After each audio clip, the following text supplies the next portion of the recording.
عجيبة يا فاتح زور خبر ونك رفاض ولي زور ولي بادارك عن المختار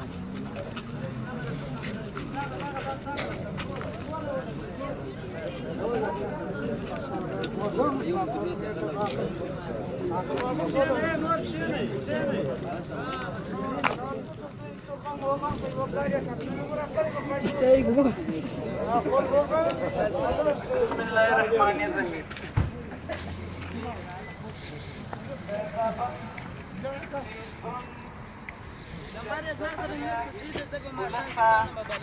السلام علیکم ورحمت الله وبرکاته.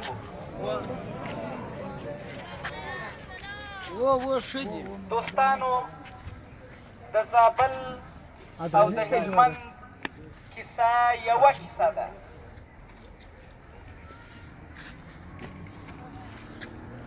نن 14مه ورځ ده چې موږ په پښو را روان شوي یو.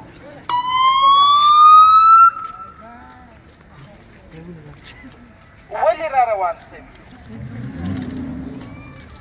د دې لپاره را روان شوي یو چې خپل د ژوند اصلي قصه سره شریکه کړو.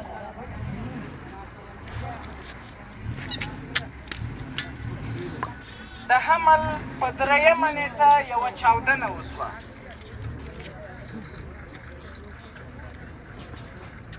دا چاودنه د داسې سټوډیم مخ ته وشوه چې هلته د غېږې لوبه شروع وه. زه د ټولو شهیدانو پر ژوند خبرې نه در سره کوم، فقط د یو زابلي ماشوم د ژوند قصه در سره شریکوم. د دې سټوډیم مخ ته به هره ورځ یو زابلی ماشوم ولاړ، کوچنک ماشوم. دې ماشوم یو کوچنۍ لیړۍ درلوده، له خلاته راغله او په دې لیړۍ کې یې زوڼې خرڅول. د دې زوڼو له ادرسه به یې 200-300 دا د ده ګناه وه چې 200-300 روپۍ به یې ګټلې او بیا به یې زابل ته راستولې. دلته یې مور هم دغو 300 روپو ته انتظار وه، پلار یې هم انتظار و، کورنۍ یې هم انتظار وه.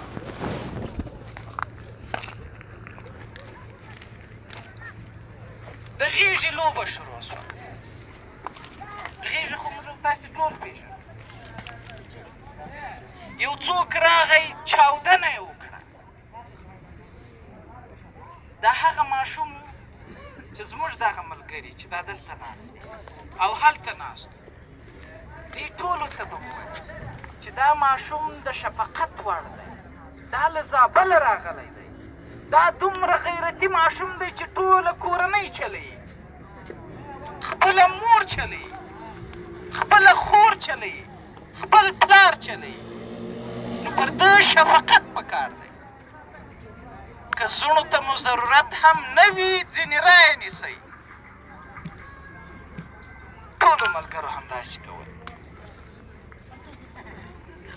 ضرورت به یې نه و، هېڅ اړتیا به یې نه وه، خو د دې لپاره چې دا ماشوم زابل ته د ورځې 100-1.5 روپۍ راواستئ او کورنۍ وزرسي.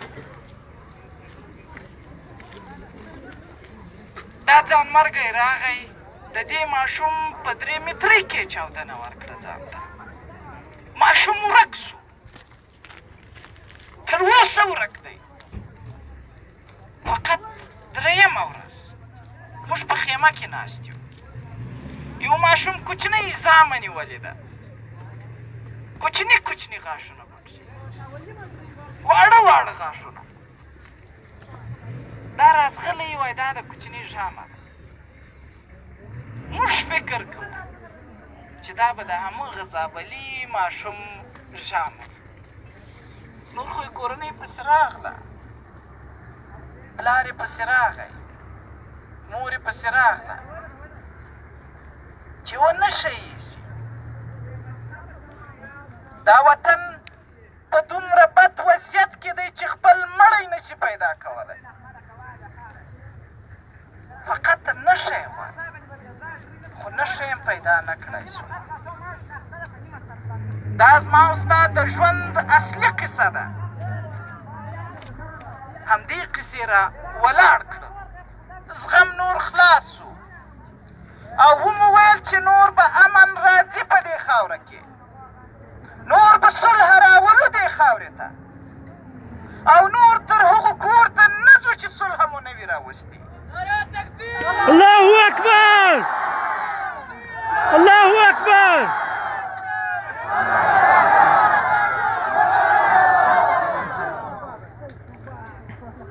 جګړه یوازې له یو لوري نه ده روانه دواړه لوري جبر کوي دواړه لوري فقط خلک وژني تېره شپه د شهر صفا په یوه سیمه کې وو سلام جان هغه مانده ورته وایي خامخا به یې تاسې نوم اورېدلی دلته یو 15 شپږ کوره پراته دي ورغلو قصدن ورغللو چې وپوښتو چې دا خلک څه ډول ژوند لري له مینې یې قربان سم دومره مینه یې راکړله چې په خدای که یې تعریفولی سو چې څه یې درلودل هغه یې راته راویستل چې څه خواړه یې درلودل هغه یې راته راویستل دومره قدر یې وکړه چې موږ حیران وو بیا یې د ژوند کیسې راته شروع کړې د کلي مو ډېر بد وضعیت دی د زابل د کلي قصه او د ګرشک د کلي قصه یوه قصه ده په ګرشک کې هم همداسې یو کلي ته ولاړو د شپې 9:30 بجې وې چې کلي ته ورکښته سلو دغسې ګروپ مو ولګاو لاسي ګروپ چې دا اول مو لګاو ضربه سوه راباندې ملګرو پروت وو ولوېدله هلته ګروپ لګول ګناه ده په کلي کې ګروپ لګول ګناه ده همدا قصه په دې مانده کې هم دوی داسې ویل چې 6 بجې سوې نور موږ له کوره نه سو وتلی په 6 بجې به موږ نور پر کور ننوځو او بیا به سبا 10 بجې راوځو تر هغو موږ د باندې نه سو وتلی که مریض راته پېښ سي که پېښه راته وسي که هره پېښه راته وسو موږ به همدلته پاتې یو د تېرې اونۍ قصه یې راته وکړه مریض مو کور کې وای پیدا سو موټرسایکل بند دی تاسو به هم خبر یاست په موټرسایکل څوک نشي سپرېدی نو خان به موټر له کومه کي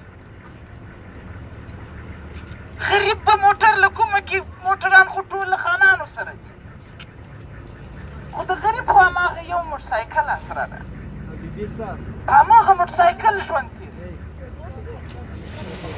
وګرځېدو را وګرځېدو موټر مو پیدا کړ مریض مو مخې ته پروت دی نه سوی وړلی ورته ګورو راته مړ دا زموږ د وطن اصلي قصه ده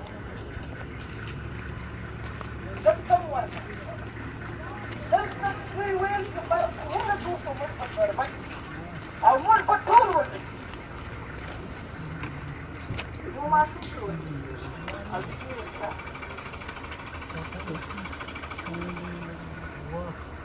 کوچنی ماشوم د یو وري سره ولاړ وري ګوري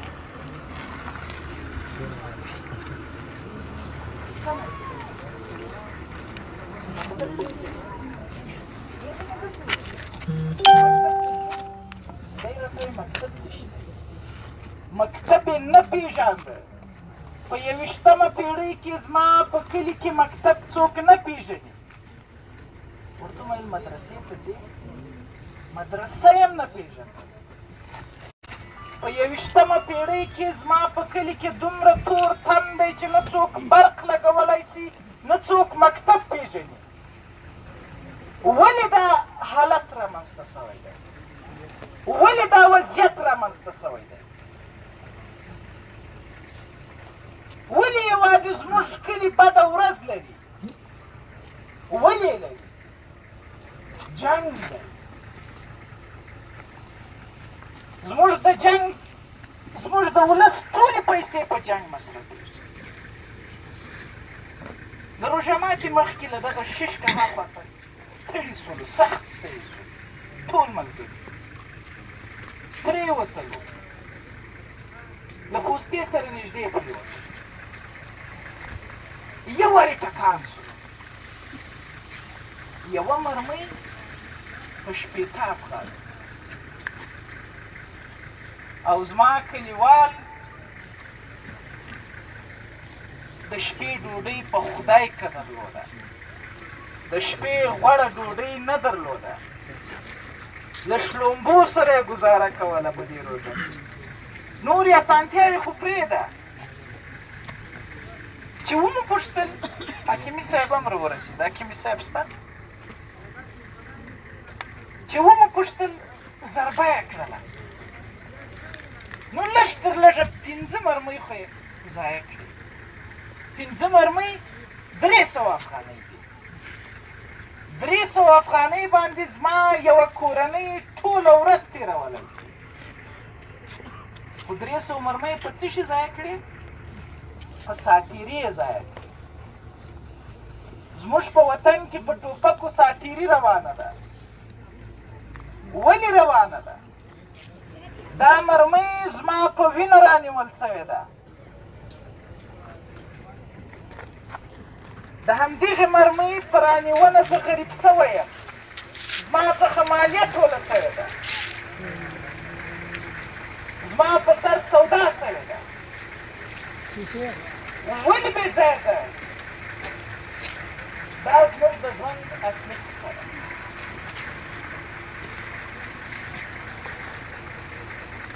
بد وضعیت لري دوستانه. حضرمانه مجبوره نه وای نه راوتم. یوه کیسه نه ده، دوه نه دي، بې شمېره کیسې. ځان ته یو دواخانه ده.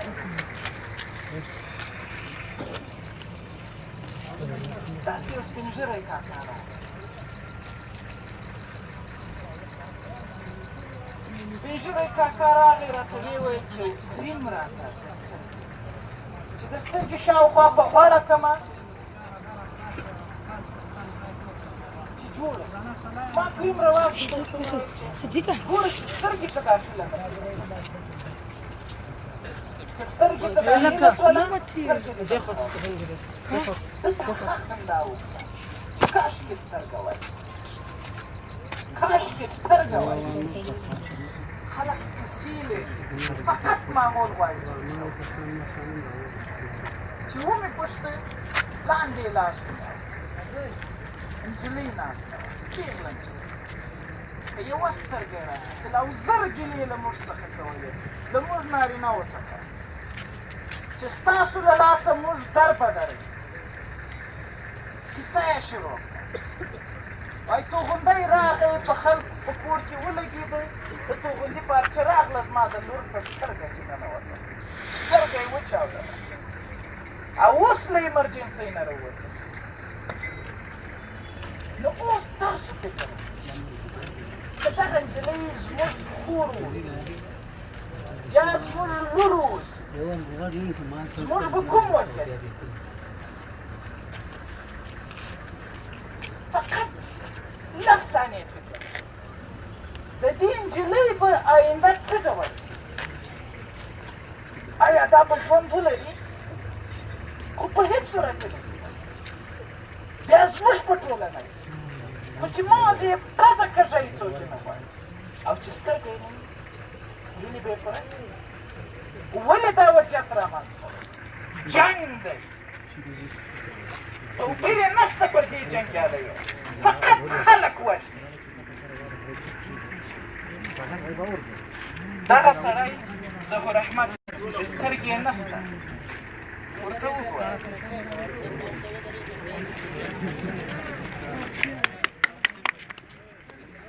دا ظهیر احمد نومېږي. د ګرشک د ولسوالۍ دی. د ده پلار او اکا امریکایانو په بمبارۍ کې ور ووژله.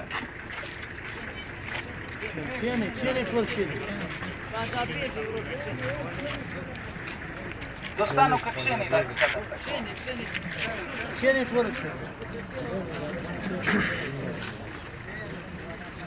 زه احمد شاه مو ولید دی د یخچال تجریش دی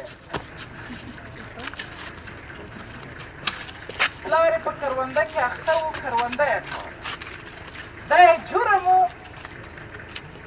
چې کرلو یې بلې شو بم راغی ډک ورک یې له منځه یې دی مجبوره شو چې دومره راغی ګولډک په ګولډک کې یې مستریخانه شروع کړه چې یوه ګوله ډوډۍ خپلې مور او خور ته پیدا کړه.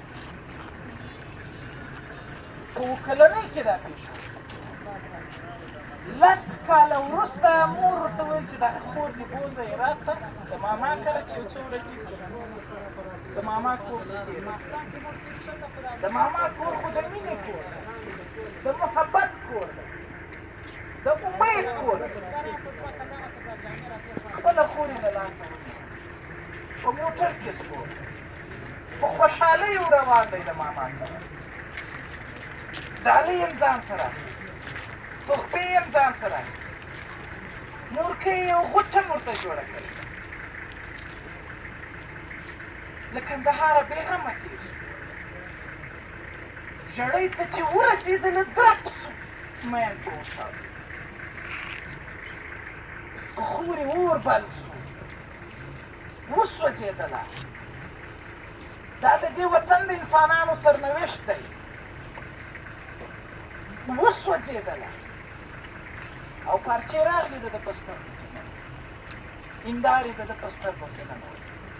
اوس نو تاسو وګورئ، هغه ګل ځواني کې د ده سترګې ووتې، په 19 کلنۍ کې د ده سترګې ووتې. اوس نو تاسو وګورئ، که ستاسو سترګې ونه اوسي ستاسو ژوند به څه ډول وي؟ ستاسو هیلې به څه ډول وي؟ ستاسو آینده به څه ډول وي؟ فقط یوه شېبه فکر وکړئ چې سترګې مو نسته، د خپل ژوند په اړه تصور وکړئ. اوس مجبوره ده چې ټولې لاس ونیسي، یو ایسي دې خوا ته یو ایسي دې خوا ته. په لاره کې زه قصداً د ده څنګ ته روان یم چې دی د زړه درد را سره شي، چې زړه یې تش شي. 12 کلنۍ هغه تانده ځواني ده. زما هیله ده د خپلې خوښې واده وکړم، بچي ولرم، کورنۍ ولرم، اولادونه ولرم، نسل را څخه پاتې شي، په هر څه یو بوی وکړم.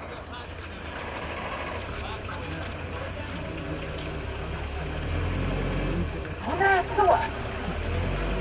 ګناه څه ده؟ ګناه دا ده چې افغان دی، ګناه دا ده چې د دې وطن اوسېدونکی دی، او که ګناه دا ده چې مسلمان دی. نعره تکبیر! نعره تکبیر! سوله غواړو! سوله غواړو! عزیزانو، زموږ د وطن اصلي کیسه د دغه سړي ژوند دی. زموږ د وطن اصلي کیسه عینو مینه نه ده. زموږ کیسه د کابل سربلنده مارکیټونه او ماڼۍ نه دي. زموږ د ژوند کیسه دریشي او ټاپ موټرونه نه دي، پروګرس موټرونه نه دي. زموږ د ژوند کیسه د دغه سړي کیسه ده. دا کیسه به بدلوو، دا به بدلوو، بدلوو، بدلوو. عزیزانو، تاسو نوی کړېدلي دومره ډېر نه راجمع کېدل تاسو دغه جمع کېدنه پر دې دلالت کوي چې تاسو سخت ځورېدلي یاست لارې ته خلک راځغاستل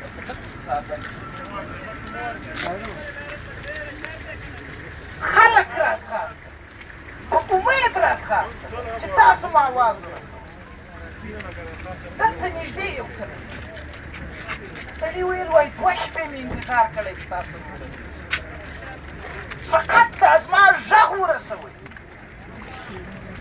زوی مې ناکه بیرون دی 12 کاله قید یې ورکړی دی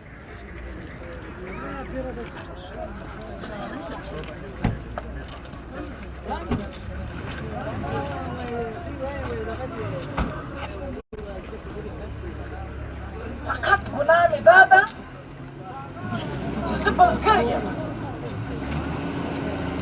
په خپله کرونده کې کار کوم وځغاستلم ولایتي شورا ته ولایت ته فلانه ته بستانه ته هېڅوک مې غږ نه وایي 15 لکه روپۍ راوړه 15 لکه افغانۍ راوړه زه یې له کومه کړمه کوچنک کلورکۍ ورسره هغې هم ژړل چې ورور مې راڅخه پرېولی په دغه محبس کې دلته محبس چیرې دی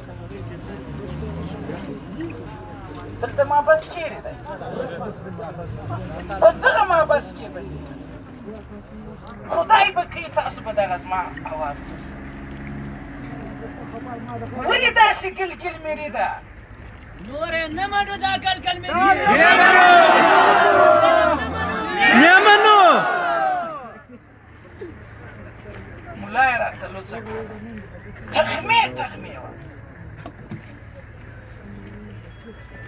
ولې داسې ویې وهله شمسیان یې هم راڅخه یې ټوپکوال راغله شمسیان یې ټولې راڅخه ټولې کړې او زه یې سخت ووهلم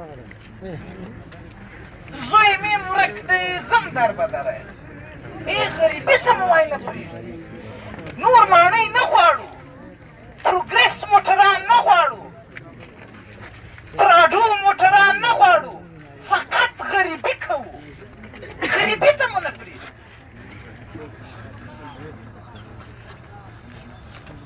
د همدغه ظلم په وړاندې راولاړ سوي یو او دا ظلم به نور درېږي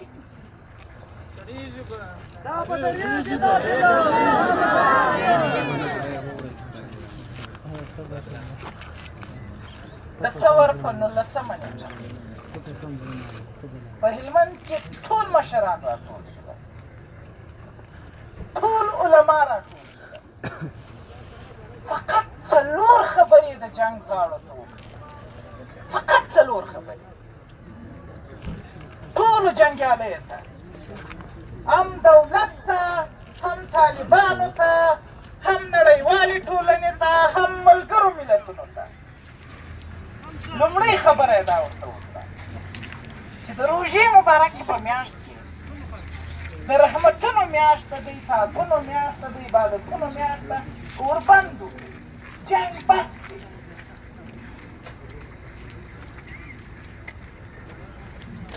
دا غلطه خبره ده دا غلطه خبره ده دا یې ونه منله دوهمه خبره مو دوهمه خبره مو دا ورته وکړله چې د خدای روی دی دواړه یو معلوم ادرس سره پیدا کړي دواړه د دې وطن اوسېدونکي یاست ته م افغان یې دی م افغان دی خو افغانان به یې بل څوک خو به نه یې دواړه سره کښېنئ یو معلوم ادرس رامنځته کړئ په خلقه شریفه کې کښېنئ که په مکه شریفه کې هر ځای چې ستاسو زړه یې مو اعتراض نه لري خو سره کښېنئ غلطه خبره ده درېیمه خبره ده چې دوستانو عزیزانو د دې وطن اصلي بچیانو تاسو په ګډه یو اسلامي نظام سره جوړ طالبه ته دې هم پکې دولته ته دې هم پکې ملا منان اخندزاده یو ولایت دې ستا وي حیات الله حیات بل ولایت دې ستا وي غلطه څلورمه خبره مو وکړه. هر وخت چې موږ له طالبانو سره اړیکه نیسو دوی وایي خو امریکایان دلته دي، خارجیان دلته دي، له هغوی سره موږ جګړه کوو. موږ ورته وویل، دې علماو ورته وویل چې ستاسو جنجال په دې دی ونیسئ. څلورمه خبره دا ده، تاسو سره کښېنئ، دولت او طالبه د دوی د وتلو نیټه وټاکئ، د دوی د وتلو وخت وټاکئ. تر دې به ښه خبره نه وي، تر دې به ښه خبره چیرې پیدا شي؟ څلور سره خبرې مو بین الملل ته، امریکایي ادرسونو ته، د طالبانو ادرسونو ته، دولت ته واستول. په ځای د دې چې خبره را سره ومني، په موږ یې هر څه قطع کړل. خبریالان یې ټول وویرول. دایي ته یې ویل چې تا وژني، سروري ته ویل چې تا وژني، فلاني ته ویل تا وژني، زین الله ستانکزي ته ویل تا وژني. ټول یې وویرول او ټول یې کابل ته مجبوره کړل چې ولاړ شي. زموږ غږ یې را ټپ کړ. بله وسیله مو فیسبوک وه، انټرنېټ و، ټلیفون و. درب هغه یې پرې کړل را باندې. فیسبوک یې پرې کړ، ټویټر یې پرې کړ، ټلیفون یې پرې کړ. د دې لپاره چې دا اواز ونه سو رسولی، نو موږ به څه کوو؟ خو مجبوره سولو چې راووتو، مجبوره سولو چې کلي کلي ته دا خبر ورسوو، او مجبوره سو چې په کلي کلي کې داسې غونډې وشي. نو دغه دی تر تاسو راورسېد. بله لاره نه لرو عزیزانو. دوی به سره کښېنوو، دوی به مجبوروو چې سره کښېني، او وروسته به د بهرنیانو د وتلو نیټه په ګډه ټاکو.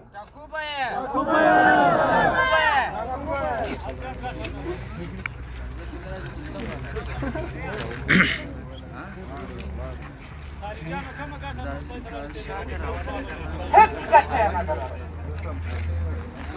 ستاسو څخه مننه چې دا ستاسو تصویر، ستاسو اصلي تصویر موږ په کلي کې ولیده.